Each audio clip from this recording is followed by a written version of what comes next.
የተወደዳችሁ የእግዚአብሔር ቤተሰቦች በክርስቶስ ወንድሞችና እህቶች የሆናችሁ እንዲሁም በጎ ፈቃድ ያላችሁ ሁሉና ይህንን ትምህርት በዚህ ቴሌቪዥን ለምትከታተሉ የጌታችን ኢየሱስ ክርስቶስ ጸጋ የእግዚአብሔር ፍቅርና የመንፈስ ቅዱስ አንድነት ከሁላችሁ ጋር ይሁን። ይህ እንግዲህ ሳምንታዊ የትምህርተ ክርስቶስ ክፍለ ጊዜያችን ነው። እንግዲህ በዚህ የትምህርተ ክርስቶስ ክፍለ ጊዜ እየተመለከትን ያለነው ዋናው ርዕስ ከካቶሊካዊት ቤተክርስቲያን ትምህርተ ክርስቶስ አራተኛ ክፍል የሆነው ስለ ጸሎት ወይም ደግሞ ጸሎት በክርስቲያን ሕይወት የሚለው ትልቁ ርዕስ እየተመለከትን ነው።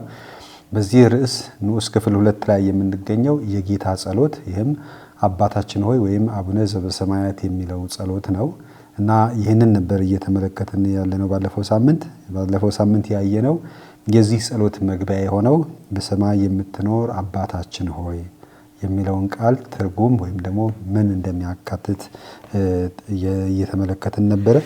እንግዲህ እዛ ውስጥ ቃል በቃል ስንመለከት አባት ሆይ የሚል ቃል እንመለከታለን። ወይም በውስጡ እግዚአብሔርን አባት ብሎ የመጥራት እንግዲህ እግዚአብሔር አባታችን እንዴት እንደሆነ የእግዚአብሔር አባትነት እኛ ደግሞ ልጆቹ የመሆን ጸጋ እንደሚሰጠን ይህንንም ያገኘነው ደግሞ በጌታችን በኢየሱስ ክርስቶስ ሞትና ትንሣኤ በተለይም በጥምቀት ለኛ ክርስቲያኖች ክርስቶስን የእግዚአብሔር የባህሪ ልጆች ሲሆን እኛ ደግሞ በጸጋው የእግዚአብሔር ልጆች የሆንን እግዚአብሔርን አባት ብለን የመጥራት ድፍረት እንደሚሰጠን እና በድፍረት አባታችን ሆይ ብላችሁ ጥሩ ብሎ ጌታ እንዳስተማረን የእግዚአብሔርን አባትነት እኛም ደግሞ የልጅነት መንፈስ የሚያመለክት ነው። ስለዚህ እግዚአብሔርን አባት ብለን የመጥራት እድል እንደተሰጠን ይህንንም የሚሰጠን ከደህንነታችን ታሪክ አንጻር በክርስቶስ ባገኘነው ደህንነት እኛ በጥምቀት የእግዚአብሔር ልጆች ሆነናል። በተፈጥሮም እግዚአብሔር ገና ከጅምሩ በኤደን ገነት ሰውን ልጅ በልጅነት መንፈስ ፈጠረው። ነገር ግን በኃጢአት ምክንያት ልጅነትን መንፈስ ባጣ ጊዜ እንደገና በደህንነት በጌታ በኢየሱስ ክርስቶስ ሞትና ትንሣኤ እንደገና የጸጋ ልጆች ያደርገናል። ስለዚህ በጸጋው የእግዚአብሔር ልጆች እንደሆንን እርሱም ደግሞ እግዚአብሔር አብ አባት የሆነን በጸጋው በነጻ ስጦታው የሚገባን ሆነን ሳይሆን በነጻ ስጦታው እንደሰጠንና አባት ብለን የመጥራትን የልጅነት መንፈስ እንደሰጠን ስለዚህም እግዚአብሔርን አባታችን ብለን እንደምንጠራው እና የጸሎቱ መነሻም የእግዚአብሔር አባትነት መገንዘብ የእግዚአብሔርን አባትነት መቀበል ለዚህም ደግሞ እግዚአብሔርን አባታችን ብለን ለመጥራት እግዚአብሔርን መምሰል እንዳለብን እንግዲህ በሰውኛም ቋንቋ ልጅ አባቱን እንዲመስል አባቱን የማይመስል ልጅ አይወለድ እስከ ማለት ይደርሳል የአማርኛ አባባል። ስለዚህ እግዚአብሔርን መምሰል አለብን። እግዚአብሔር ሩህ ቸር መሐሪ ነው። እኛም ቸር ሩህ መሐሪ መሆን አለብን። እንዲሁም ደግሞ እግዚአብሔር ማንነቱን የገለጸው እንደ ሕፃናት ለሆኑ ትሑታን ንጹሕ ልብ ላላቸው ነው ይላል።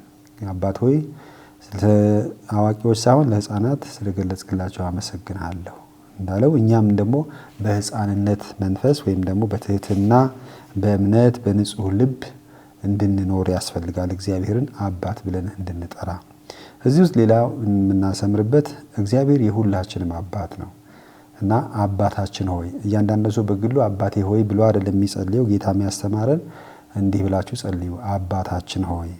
እንግዲህ ይህንን ሲል የሁላችንም አባት መሆኑን እግዚአብሔር የሰው ዘር ሁሉ አባት መሆኑን በሁለት ደረጃ ልናየው እንችላለን። እንደ ክርስቶሳውያን በጥምቀት የተወለድን ሁላችንም የእግዚአብሔር ልጆች ነን። ስለዚህ እግዚአብሔርን አባት ብለን እንጠራዋለን።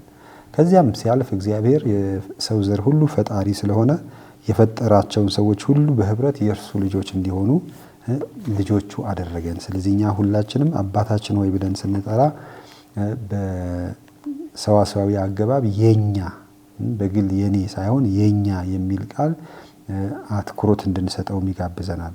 ይህም በእግዚአብሔር አባትነት የሰው ዘር ሁሉ እንዴት ያለ ህብረት እንዳለን የሚገልጽ ነው እና ይህንንም በተለይ በሁለተኛ ጉባኤ ቫቲካን አስተምህሮ በዚህ ዘመን ቤተክርስቲያን ባላት ግንዛቤ እኛ ሁላችንም ክርስትናም የተከፋፈለ ቢሆን ክርስቶሳውያን ሁሉ እንደ አንድ አባት ልጆች ናቸው ብላ ታስተምራለች። ክርስቲያኖች ብቻም አይደለም የትኛውም ሃይማኖት የሚከተሉ ሁሉ የእግዚአብሔር ልጆች ናቸው። በተለያየ ስም ይጥሩት እንጂ ሁሉም የእግዚአብሔር ልጆች ናቸው በማለት ታስተምራለች። ምናልባት ለማስታወስ ያህል ከሁለተኛ ጉባኤ ቫቲካን አስተምህሮ በተለይ ቤተክርስቲያን ከሌሎች እምነቶች ጋር ሊኖራት ስለሚገባ ህብረት በሚገልጽበት ይህንን የአባታችን ሆይ ጸሎት እኛ ክርስቲያኖች ከሁሉም ጋር ህብረት ሊኖረን እንደሚገባ፣ እግዚአብሔርን በጋራ አባት ብለን መጥራት እንዳለብን፣ እግዚአብሔር ያልተከፋፈለ የሁሉም አባት መሆኑን የሚገልጽ ጽሑፍ እንመለከታለን። ያውም ስለ ሌሎች ሃይማኖቶች ጋር ያለ የቤተክርስቲያን ግንኙነት በሚለው ሰነድ ቁጥር 5 ላይ ሰዎች በእግዚአብሔር አምሳል የተፈጠሩ ስለሆኑ እያንዳንዱን የሰው ልጅ በወንድማዊ መንገድ ካልያዝነው የሰዎችን ሁሉ አባት የሆነውን እግዚአብሔርን በእውነት መለመን አንችልም። ስለዚህ በጋራ አባታችን ብለን ካላልን አባት የሆነውን እግዚአብሔር መለመን አንችልም። ቅዱስ መጽሐፍም ፍቅር የሌለው እግዚአብሔርን አያውቅም። አንደኛ ዮሐንስ ምዕራፍ 4 ቁጥር 8። እንግዲህ ሰው ከእግዚአብሔር አብና ከወንድሞቹ ከሆኑ ሰዎች ጋር ያሉት ግንኙነቶች በአንድ ላይ የተያያዙ ናቸው። ስለዚህም እግዚአብሔርን አባት ብለን ስለመጥራት ከሰው ዘር ሁሉ ጋር ህብረት እንዲኖረን ያስፈልጋል። እንግዲህ ሰብአዊ ክብሩንና ከሱ የሚፈልቁ መብቶችን በሚመለከት ጉዳይ በሰዎች ወይም በህዝቦች መካከል ልዩነትን ለማስገባት ተብሎ የሚደረግ ተግባር ወይም ንድፈ ሐሳብ መሰረተ ቢስ ነው። ስለዚህ በምንም አይነት በዘር፣ በቀለም፣ በቋንቋ፣ በእውቀት በማንኛውም ምክንያት በሰዎች መካከል ልዩነት ማድረግ አያስፈልግም። በዚህም ምክንያት የሰዎችን ዘር፣ በቀለም፣ የአኗኗር ሁኔታዎች ወይም የሃይማኖት መሰረት በማድረግ በእነርሱ ላይ የሚደረግ ማንኛውም ልዩነት የክርስቶስን ፈቃድ የሚቃረን ስለሆነ በቤተ ክርስቲያን ዘንድ ተቀባይነት የለውም። ስለዚህም አባታችን ሆይ ብለን ስንጸልይ እነዚህን ሁሉ የሰው ዘር ሁሉ እንደ አንድ ቤተሰብ ማሰብ ይጠይቃል። ስለዚህም ይህ ቅዱስ ሲኖዶስ የቅዱሳን ሐዋርያት የጴጥሮስና የጳውሎስ አራያ እየተከተለ ክርስቲያኖች በእውነት በሰማይ ላለው የአብ ልጆች ይሆኑ ዘንድ በአሕዛብ መካከል ኑሯቸው መልካም ይሁኑ፣ ደግሞም ከተቻለ በእናንተ በኩል ከሰዎች ሁሉ ጋር በሰላም ለመኖር የሚቻላችሁን አድርጉ። ሐዋርያው ጳውሎስ ለሮም ሰዎች የጻፈላቸው ምዕራፍ 12 ቁጥር 18።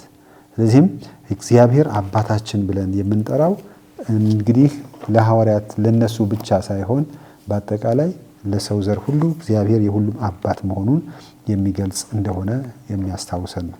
ስለዚህ በዚህ መልክ ነው ባለፈው የተመለከትነው።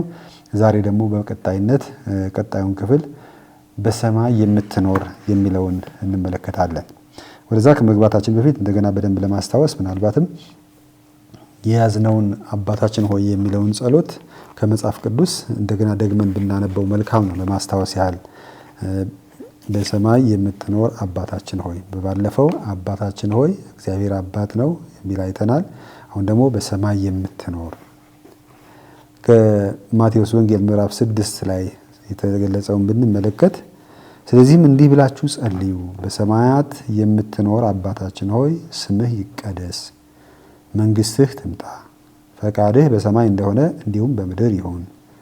የዕለት እንጀራችንን ዛሬ ስጠን፣ እኛ የበደሉንን ይቅር እንደምንል በደላችንን ይቅር በለን፣ ከክፉ አድነን እንጂ ወደ ፈተና አታግባን። እንግዲህ በሰማይ የምትኖር አባታችን ሆይ፣ እስካሁን ያየነው አባታችን ሆይ የሚለውን ተመልክተናል ባለፈው። ዛሬ ደግሞ በሰማይ የምትኖር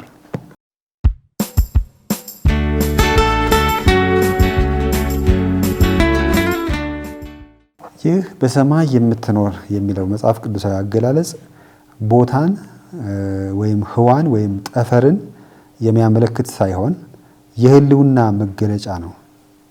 እንግዲህ እግዚአብሔር ሩቅ ነው ማለትም አይደለም። እግዚአብሔር በሰማያ ሰማያት ሩቅ ይኖራል ማለትም አይደለም።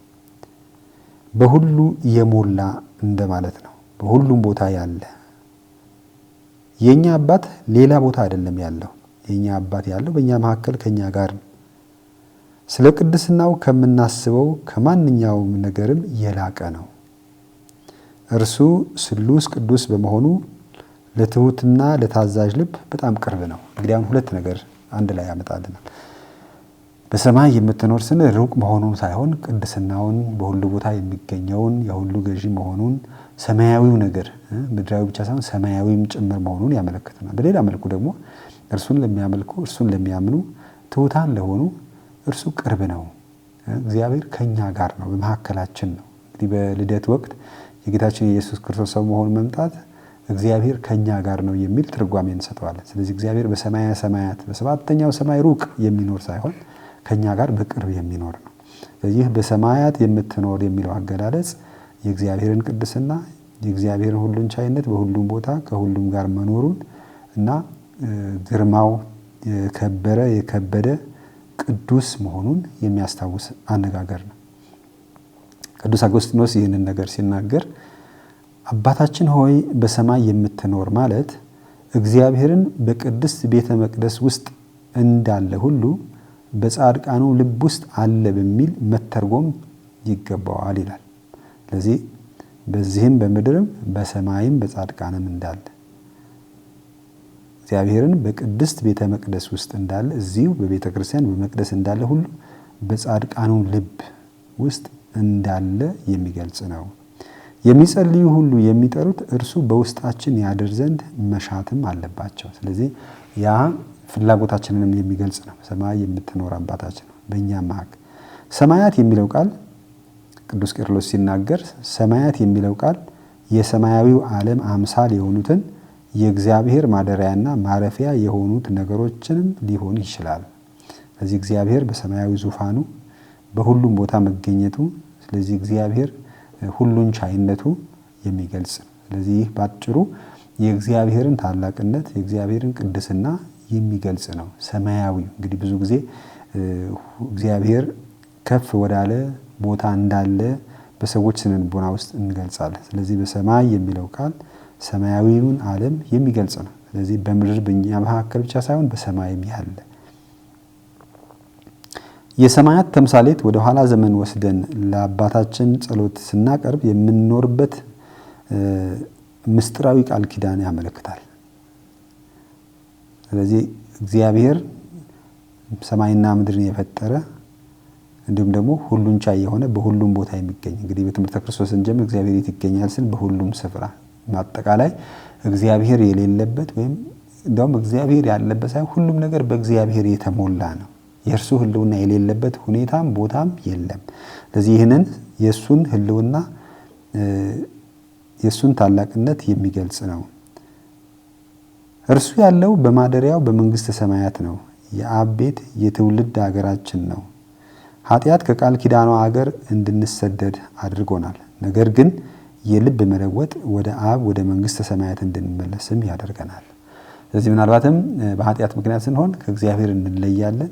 በጽድቅ ስንሆንና በምሕረቱና በቸርነቱ ግን በእግዚአብሔር ዘንድ እንሆናለን። ስለዚህ ሰማያዊም ምድራዊም መንፈሳዊም ስጋዊም የሆነው ማንነታችን የሚያካልል መሆኑን ይህ እግዚአብሔር ትልቅነቱን የሚገልጽ ነው።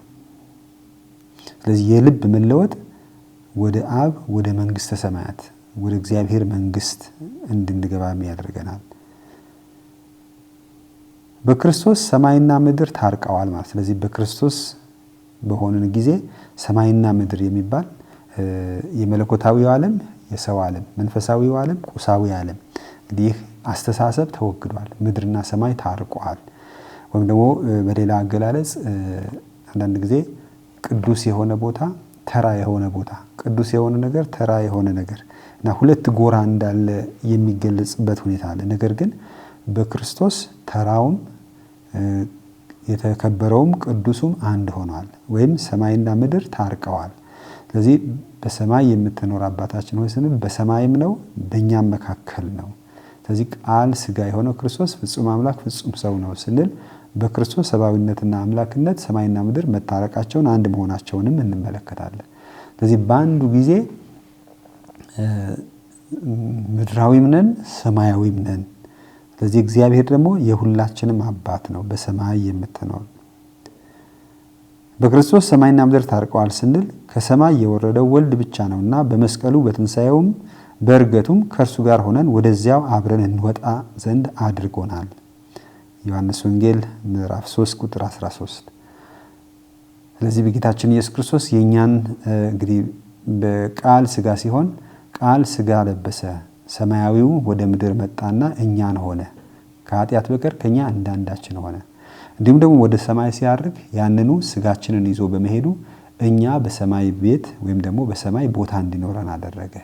ስለዚህ ወደ ሰማይ ሲወጣ እኛን ይዞ ወጣ፣ ወደ ምድር ሲመጣ መለኮታዊነትን ይዞ መጣ። ሰማይና ምድር ታረቀ።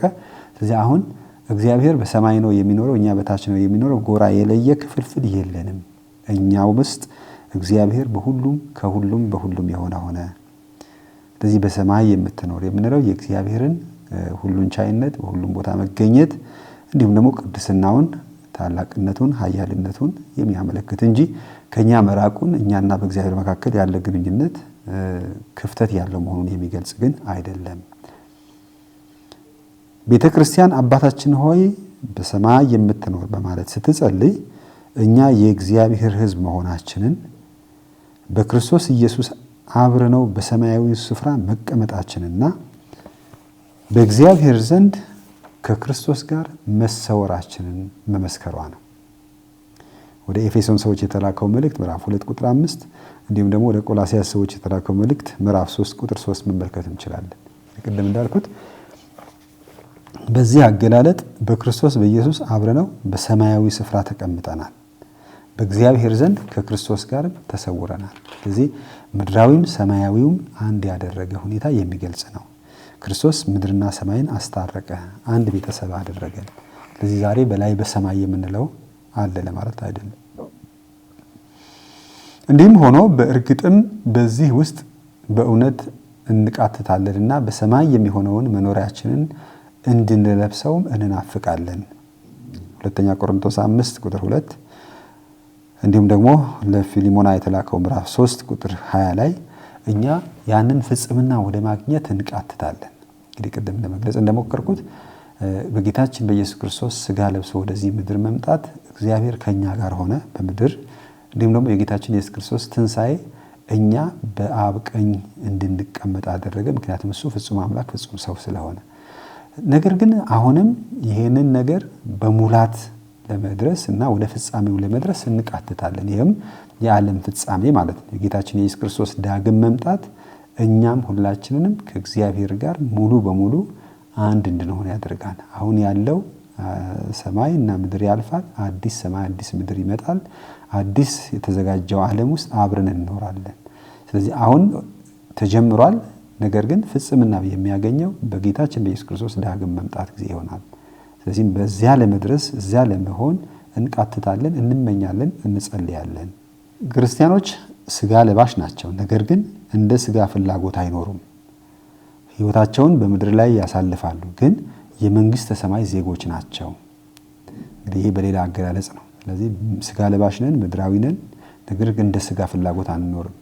ቀደም ብለን እንደገለጽ ነው እኛ ሁል ጊዜ እግዚአብሔርን ለመምሰል በእግዚአብሔር ፈቃድና እንደ እግዚአብሔር ፈቃድ ለመኖር እንጥራለን። ይህ ነው አንዱ መለያችን።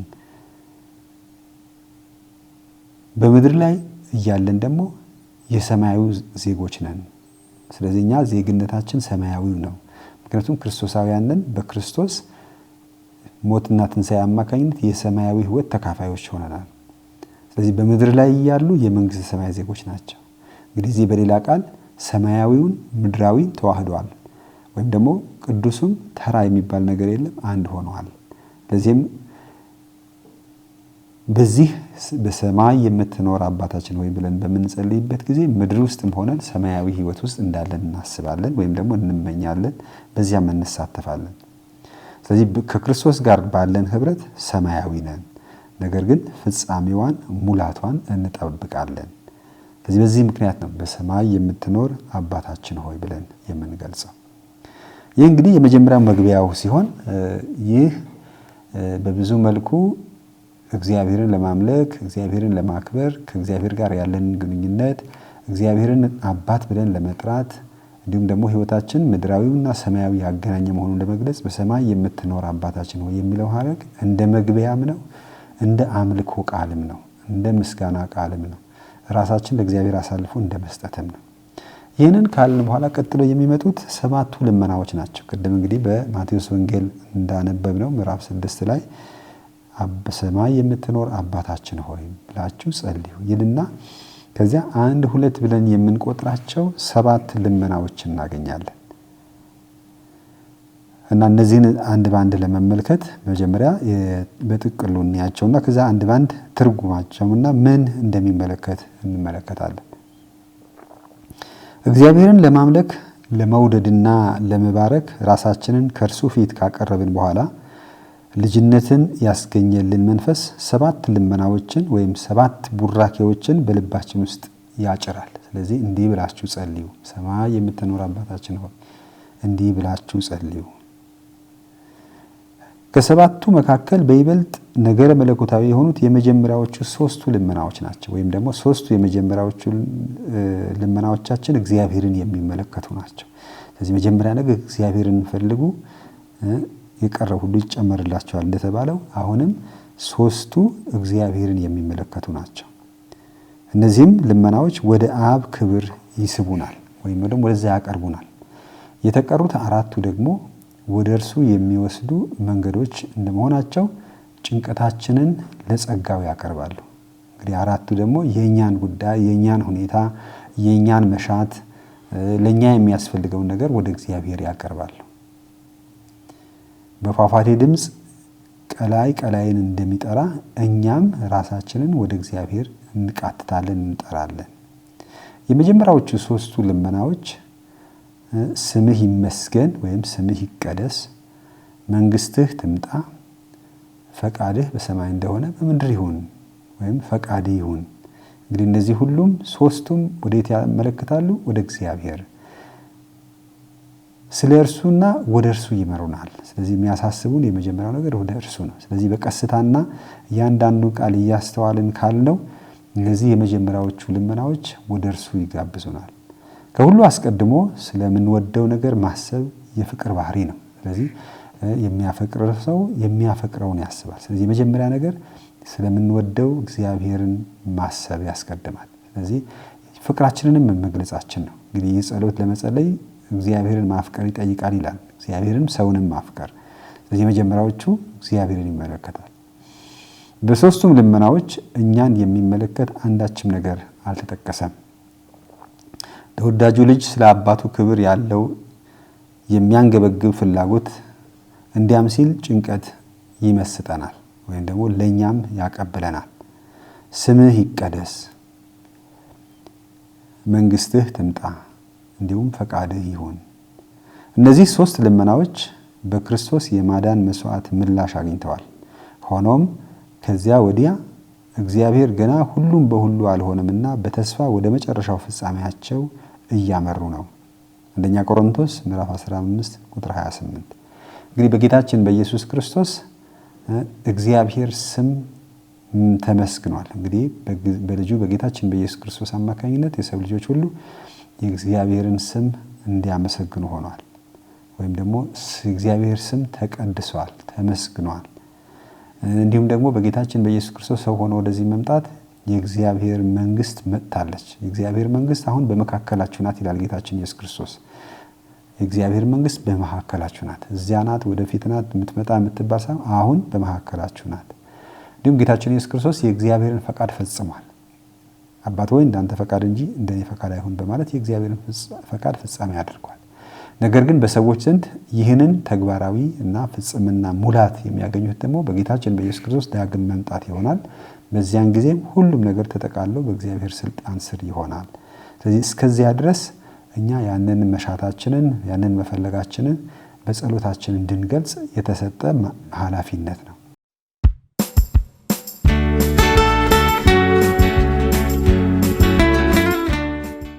ሁለተኛዎቹ የልመና ዝርዝሮች እንደ አንዳንዶቹ ቁርባናዊ የምልጃ ጸሎቶች በተመሳሳይ እንቅስቃሴ ይገለጻሉ። የምህረት አባት አይኖች አሽቆልቁለው ወደኛ እንዲያተኩሩ ለእርሱ የምናቀርበው የተስፋችን መባ ሆነው ይቀርባሉ። እንግዲህ ቀጥሎ ያሉት ደግሞ እግዚአብሔር ወደኛ እንዲመለከት የእሱን አትኩሮት ወደኛ የምንጋበዝበት ነው። የዕለት እንጀራችንን ስጠን፣ በደላችን ይቅር በልልን፣ ወደ ፈተናም አታግባን፣ ከክፉ ሁሉ አድነን። እንግዲህ በዚህ አገላለጽ በእነዚህ ልመናዎቻችን የእግዚአብሔር የምህረት አይኖች ወደኛ እንዲመለከቱ የምንጋብዝበት ነው። መጀመሪያኛ ወደ እርሱ አሻቅበን እየተመለከትን ነበር። አሁን ደግሞ እርሱ ወደኛ እንዲመለከት እንጋብዘዋለን። እኛም ከዚህ ጊዜ አንስቶ በአሁኑ ዓለማችን የሚመለከቱት ሁሉ ሁኔታዎች አራተኛውና አምስተኛው ልመናዎች ምግብ ማግኘታችንና ኃጢአት መፈወሳችን በጠቅላላ ህይወታችንን የሚመለከቱ ናቸው። ስለዚህ እግዚአብሔር የኛን ፍጻሜ ዘላለማዊ እንደሆነ ምድራዊው ብቻ ሳይሆን ደግሞ ለዘላለማዊ ህይወት እንደሆነ የመጨረሻው ሁለት ልመናዎች የህይወት ድል የምናደርገው ፍልሚያ የጸሎት ውጊያ የሚያመለክት ነው። ስለዚህ እኛ ድል የምናደርገው ከላይ እንደተጠቀስነው በዘላለማዊ ህይወት ተሳታፊ እንድንሆን ነው። ለዚህም ልመናችን እግዚአብሔር ምሕረቱን አድርጎልን በምድር የሚያስፈልገንን አግኝተን በሰማያዊ ህይወት ደግሞ ከእርሱ ተካፋዮች እንድንሆን ነው። በመጀመሪያዎቹ ሶስቱ ልመናዎች አማካኝነት በእምነት እንጎለብታለን። እንግዲህ የመጀመሪያዎቹ ሶስቱ በእግዚአብሔር ላይ ያለንን እምነት እንዲያድግ የሚያደርጉ ናቸው። ይህንን ጸሎት ቀስ ብለን ቃል በቃል እያስተዋልን ከደገምነው በእርግጥም የመጀመሪያዎቹ ልመናዎች በእምነት እንድናድግ ይረዱናል። የእግዚአብሔርን ስም መቀደስ፣ ማመስገን፣ የእሱን መንግስት መሻት፣ የእሱን ፈቃድ ለመፈጸም መፈለግና ያንን መለመን። በዚያም በተስፋ እንሞላለን። በዚህ አማካኝ ተስፋችን ሙሉ ይሆናል። በፍቅርም እንቃጠላለን፣ እግዚአብሔርንም እናፈቅራለን። ፍጡራንና ኃጢአተኞች በሆናችንም ከዓለምና ከታሪክ ጋር ለተሳሰረውና ለወሰን የለሹ የእግዚአብሔር ፍቅር ለምናቀርበው ለዚያ ለኛ ለመለመን ይገባናል። ምክንያቱም አባታችን የማዳን እቅዱን ለኛና ለመላው ዓለም ወደ ፍጻሜ የሚያደርሰው በክርስቶስ ስምና በመንፈስ ቅዱስ ኃይል ስለሆነ፣ ስለዚህም በእነዚያ ጸሎቶች አማካኝነት እምነታችን ያድጋል። በአጠቃላይም ደግሞ ደህንነታችን ሙሉ እንዲሆን እንደምናለን። ለኛ ብቻ ሳይሆን ደግሞ ለመላው ዓለም። እንግዲህ እነዚህን ልመናዎች አንድ ባንድ ለመመልከት ስንጀምር የመጀመሪያ የምናገኘው ስምህ ይቀደስ። እንግዲህ ይህ ቃል በአማርኛ ስምህ ይመስገን የሚለው ነው ጎልቶ የሚታየው። በግዕዝ ቀመስ ነው። ስምህ ይቀደስ፣ አቡነ ዘበሰማያት ይትቀደስ ስምከ በማለት ይላል። ስምህ ይቀደስ የሚለው አማርኛ ደግሞ ከዚያ ቃል የሚወስደው ነው። ወደ ቀላል አማርኛ ስንተረጉመው ደግሞ ሰማይ የምትኖር አባታችን ሆይ ስምህ ይመስገን በሚል ቃል እንጠቀማለን። እዚህ ላይ መቀደስ የሚለው ቃል መወደስ ያለበት በጥሬ ትርጉሙ አለመሆኑን መገንዘብ ያስፈልጋል። መቀየር አለበት ይህ ቃል። እዚህ ላይ መቀደስ የሚለው ቃል መወሰድ ያለበት በጥሬ ትርጉሙ አለመሆኑን መገንዘብ ያስፈልጋል። ምክንያቱም የሚቀድስ ቅዱስ የሚያደርግ እግዚአብሔር ብቻ ነው። እንግዲህ በዛ ትርጉም አይደለም። እግዚአብሔር ነው ቀዳሽ። እኛን እግዚአብሔር እንቀድሰዋለን ስንል በቃሉ አጠቃቀም እናመሰግነዋለን ማለት ነው። እንወድሰዋለን፣ ለእርሱ ምስጋና እናቀርባለን፣ ለእሱ ውዳሴ እናቀርባለን እንደማለት ነው እንጂ እግዚአብሔርን ቅዱስ እናደርገዋለን እንደማለት አይደለም።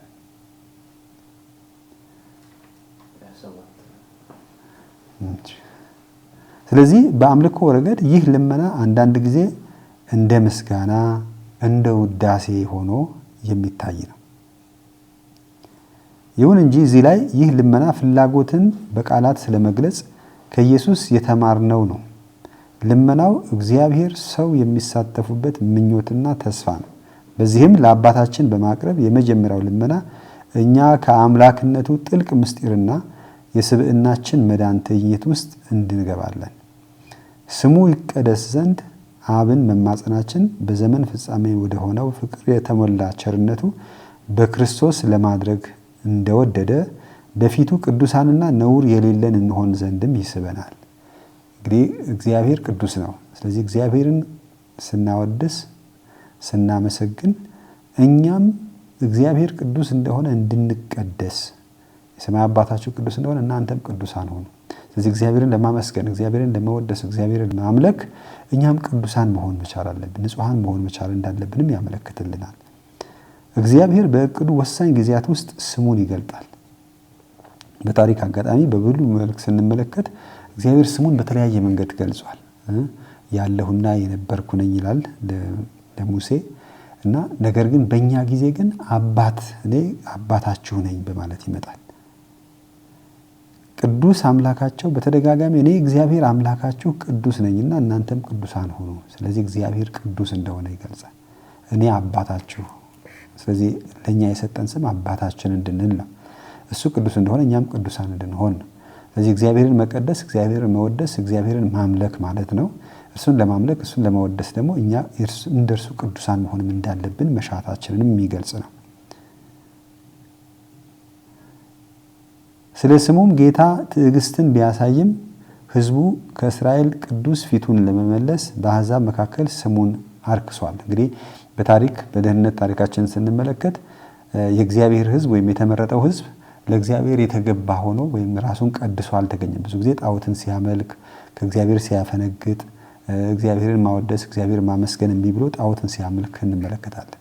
ነገር ግን ይህንን ለአዲስ ኪዳን ትውልድ ለኛ ቅዱስ እግዚአብሔርን ስናመልክ ቅዱሳን እንድንሆን በፊቱም እግዚአብሔርን እንድናመልክ እግዚአብሔርን እንድንቀድስ እግዚአብሔርን እንዳናረክስ ወይም ደግሞ ያልተገባን ሆነን በፊቱ እንዳንገኝ።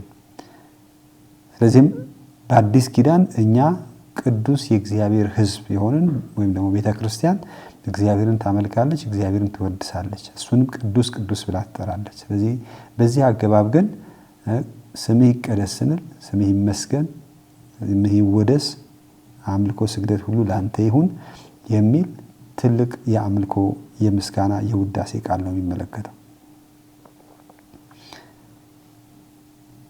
በጌታ በኢየሱስ ክርስቶስ ስምና በአምላካችን መንፈስ በጥምቀት ውሃ ታጥበናል፣ ተቀድሰናል፣ ጸድቀናልም። አንደኛ ቆሮንቶስ ምዕራፍ 6 ቁጥር 11። ስለዚህ እኛ በጥምቀት ተቀድሰናል፣ ነጽተናል፣ እድፍ የሌለብን ሆነናል። የኛ ኃጢአት የኛ እድፍ በጌታችን በኢየሱስ ክርስቶስ ደም ታጥቧል። ስለዚህ አባታችን በሕይወት ዘመናችን ሁሉ ወደ ቅድስና ይጠራናል ማለት ነው።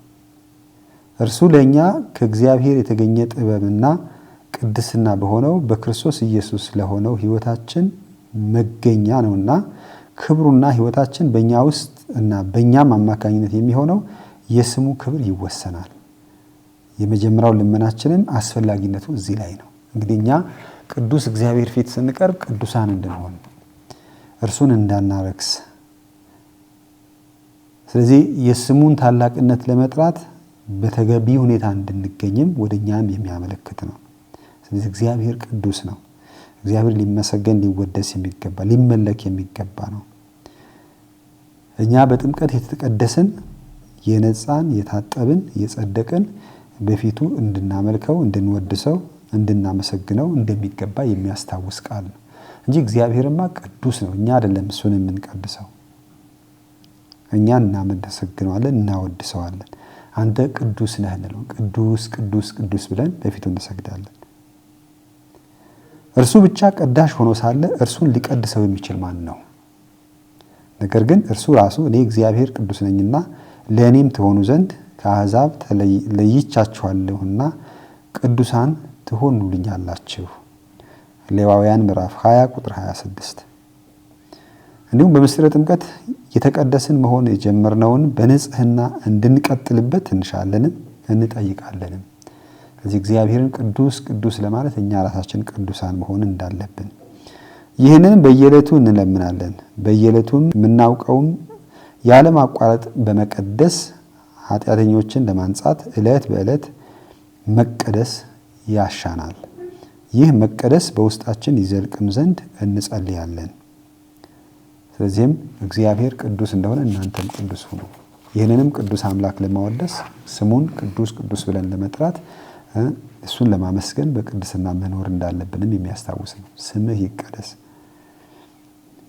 በአሕዛብ መካከል የእግዚአብሔርን ስም መቀደስ በማይነጣጠል ሁኔታ በሕይወታችንም በጸሎታችንም ላይ የተመሰረተ ነው። ስለዚህ እግዚአብሔርን መቀደስ፣ እግዚአብሔርን ማመስገን፣ ማወደስ በቃል ብቻ ሳይሆን በተግባርም የሚገለጽ ነው።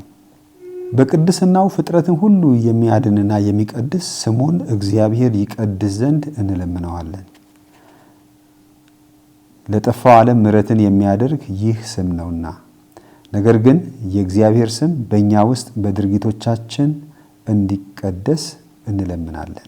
ስለዚህ በተግባራችን እግዚአብሔርን የሚያወድስ፣ እግዚአብሔርን የሚባርክ፣ እግዚአብሔርን የሚያመሰግን፣ ምክንያቱም እኛ መልካም ሕይወት ስንኖር የእግዚአብሔር ስም ይባረካል፣ እንዲሁም ደግሞ እግዚአብሔር ይመሰገናል። ይህም እንግዲህ በሌላ ቃል እግዚአብሔር ይቀደሳል። እኛ ራሳችንን ስንቀድስ እግዚአብሔር ደግሞ ይቀደሳል እንደማለት ነው። በክፋት ስንኖር ግን ስሙ ይሰደባል ወይም ደግሞ እኛ እናረክሰዋለን ማለት ነው። በእኛ ተግባር እግዚአብሔር ይረክሳል። ሐዋርያው እንደሚለው በእናንተ ሰበብ የእግዚአብሔር ስም በአሕዛብ መካከል ይሰደባል። ስለዚህም የአምላካችን ስም ቅዱስ እንደሆነ ሁሉ እኛም ደግሞ በነፍሳችን ቅድስናን እናገኝ ዘንድ እንለምናለን። ስለዚህም በህይወታችን እግዚአብሔርን እንቀድሰዋለን ወይም ደግሞ የኛ መልካም ተግባር እግዚአብሔርን እንዲያከብር እግዚአብሔርን እንዲያመሰግን ይገባል። ስለዚህ ቃላችን ሳይሆን በተግባራችንም እግዚአብሔርን እንድንወድስ ስምህ ይቀደስ ስንል በእርሱ ውስጥ በሆንን በእኛ ዘንድ እንዲቀደስ እንለምናለን። እንዲሁም ገና የእግዚአብሔር ጸጋ ለሚጠባበቀው ለሌሎች ሰዎችም እንለምናለን ማለት ነው።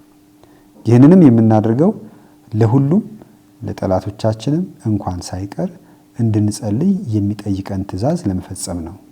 እንግዲህ በባለፈውም ጊዜ እንደተመለከትን እግዚአብሔር አባታችን ሆይ ብለን ስንል የምንለየው የምናገለው የሰው ዘር ወይም ሃይማኖት ወይም ቋንቋ ወይ ዘር ቀለም አይኖርም። አሁን ደግሞ በልዩ ሁኔታ ጠላታችን ብለን የምንለው እንኳን ሳይቀር ለዚያ ሁሉ እንጸልያለን እንዲቀደስ ለእግዚአብሔር ክብር የተገባ እንዲሆን እግዚአብሔርን እንዲያመልክ እግዚአብሔርን እንዲያመሰግን።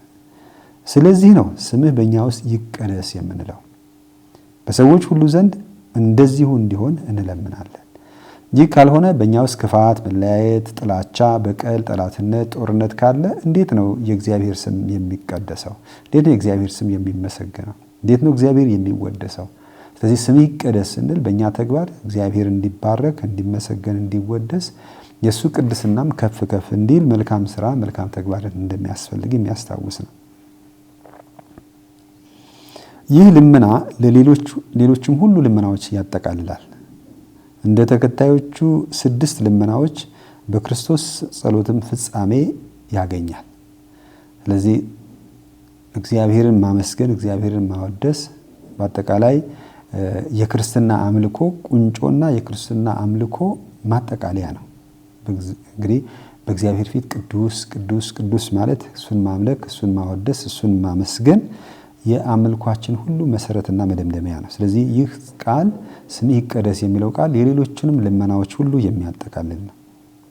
በኢየሱስ ስም ከተጸለየ ለአባታችን የሚቀርብ ጸሎት የኛ ጸሎት ነው። ኢየሱስ በክህነታዊ ጸሎቱ ቅዱስ አባት ሆይ እነዚህን የሰጠኸኝን በስምህ ጠብቃቸው ሲል ይለምናል። ዮሐንስ ወንጌል ምዕራፍ 17 ቁጥር 11። ስለዚህ በዚህ ጸሎት አማካኝነት የጸሎቶቻችን ሁሉ ማጠቃለያ ይሆናል ማለት ነው። የተወደዳችሁ የእግዚአብሔር ቤተሰቦች እንግዲህ ለዛሬ ያለን የትምህርተ ክርስቶስ ክፍለ ጊዜያችን በዚህ እናጠቃልላለን። ሳምንት በቀጣዩ እስከምንገናኝ መልካም ጊዜ ይሁንልን።